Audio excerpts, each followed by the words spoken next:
In the first match, we saw Qatar losing to Ecuador 0-2. But what we have in store for the second day, let's see. At 6:30 p.m., England plays Iran.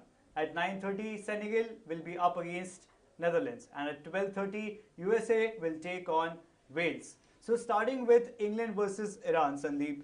England has a set team. Iran are one of the best teams in Asia. What can we expect from this match? I think if you really look at the coaching systems, Southgate is going to have a conservative approach. I think he's not going to be one of those coaches who are going to say, okay, let's go all out in the first half.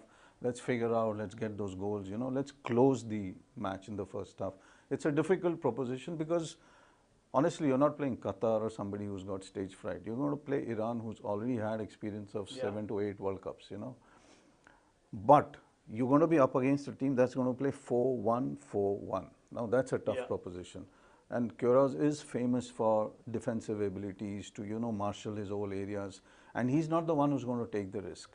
So, England's task is completely cut out. But at the same time, I think the world believes, you believe, everybody believes that they have a starting line. They have a forward line that can really get those goals. So, Iran may be formidable in certain areas, at the back, in the midfield, on the flank. They are formidable in terms of stopping. I don't know much in the sense that whether they can create in the first half, because at their minds, it will also be there, like Southgate and the other players, we need to score, and they would be believing that if we can get across the first half goalless, or probably just one goal, they still have a chance.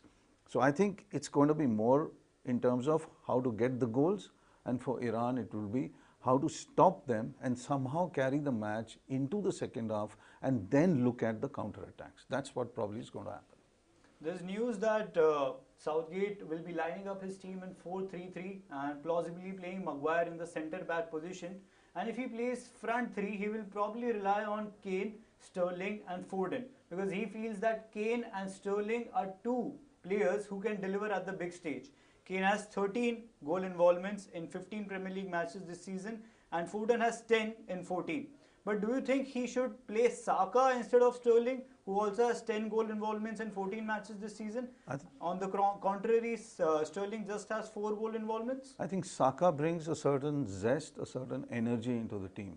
And he's also not somebody who will probably doing a 360 or roundabout with the ball. He's a guy who goes straight and he finds feats, He finds the players in the right positions to get those goals.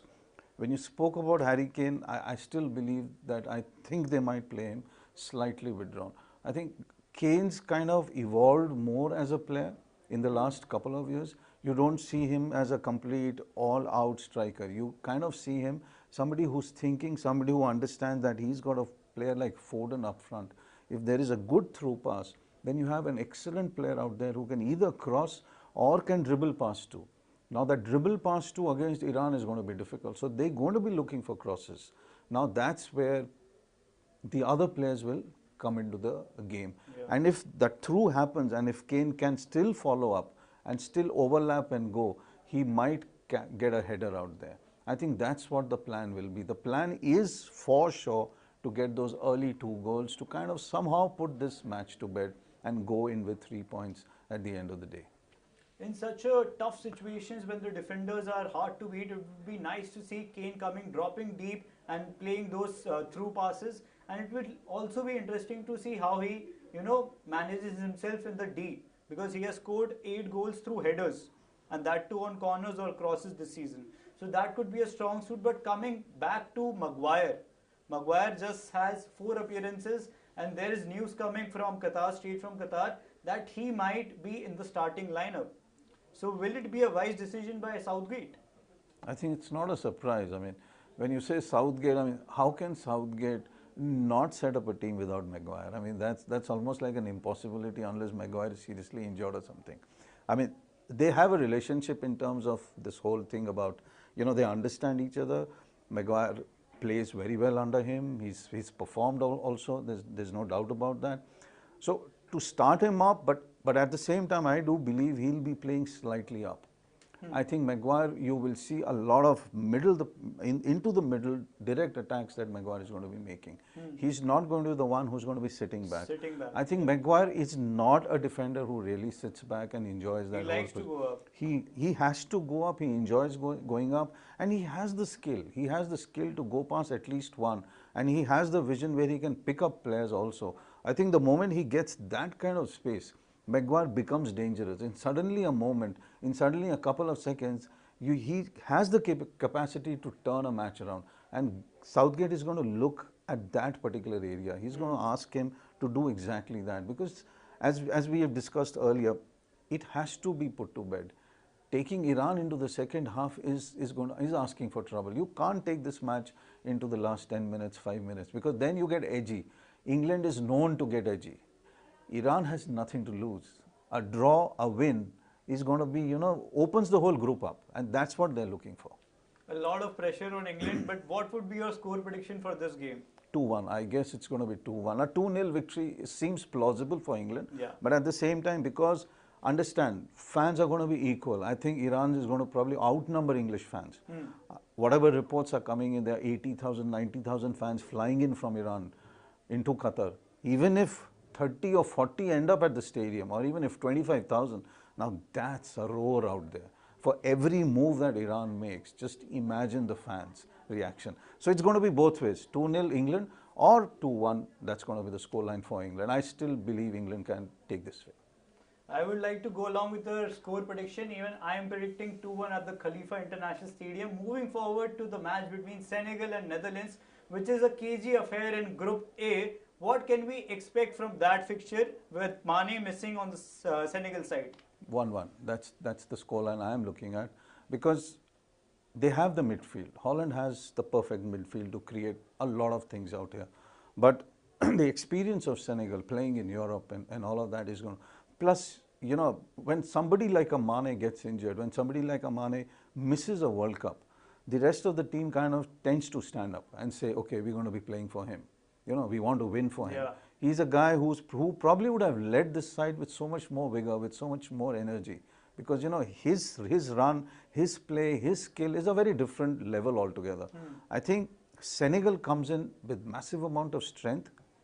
Louis van Gaal, that's his mind that's going to be playing out there. How he creates the midfield along with the forwards is going to be the crucial part of this. But yet, I think it could be massively close, this game. 1-1 or probably a very solitary win for either side. Virgil van Dijk is quite sturdy at the back for Netherlands. They have Frankie de Jong in the midfield, who knows the right timing to, release the ball.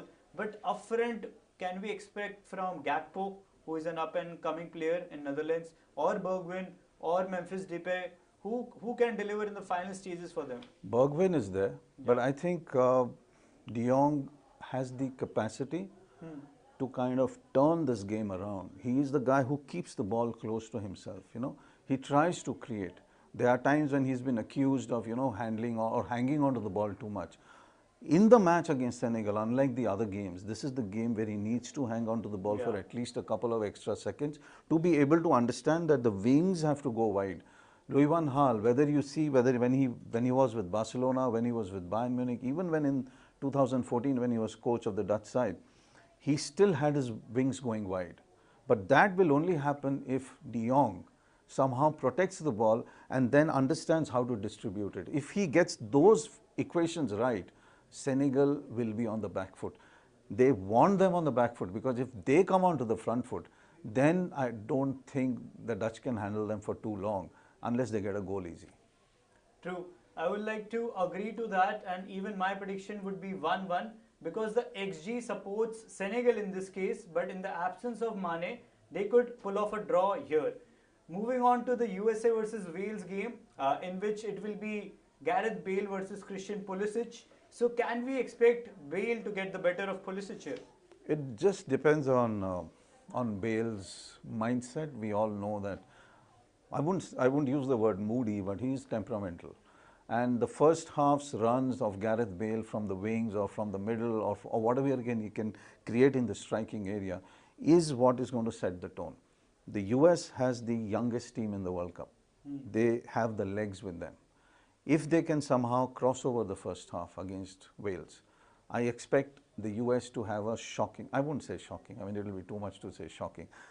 It's a damn decent team. They're coming after 8 years. You know, there's this whole thing about creating an impact. The next the World Cup, underdogs, right? yeah, and then the next World Cup is in the US. It will have to create an impact here. Yeah. And this team then should perform in the next World Cup. Why talk about the next World Cup right now? But here, I think if everything goes well and if Bale has that temperamental issues today, expect US to take the game 1-0. That's what the XG stats suggest. The XG, which is the testimony of how good a team can create chances. If they are taking a shot from outside the box, then the chances of getting a goal is just 7%. And if they are taking the same shot from 6-yard box, that's 70%. So a team having a higher XG would be able to win a particular match against an opponent who has a lower XG. And here, USA's XG is 2.0 and Wales' XG is just 1.3. So that's where USA can capitalize, and Wales are not too good on defending the counter attacks. So that's where USA can capitalize. So I am expecting a USA win here, USA 2-1, and even Sandeep is 1-0. Expecting USA to win. So that's it from this show. If you want to know more such information, then stay connected, stay tuned. We'll be delivering such information on a daily basis. And if you want to read the previews and reviews of the World Cup, then you can visit our News9 Live website. This is Hardik Grewal signing off.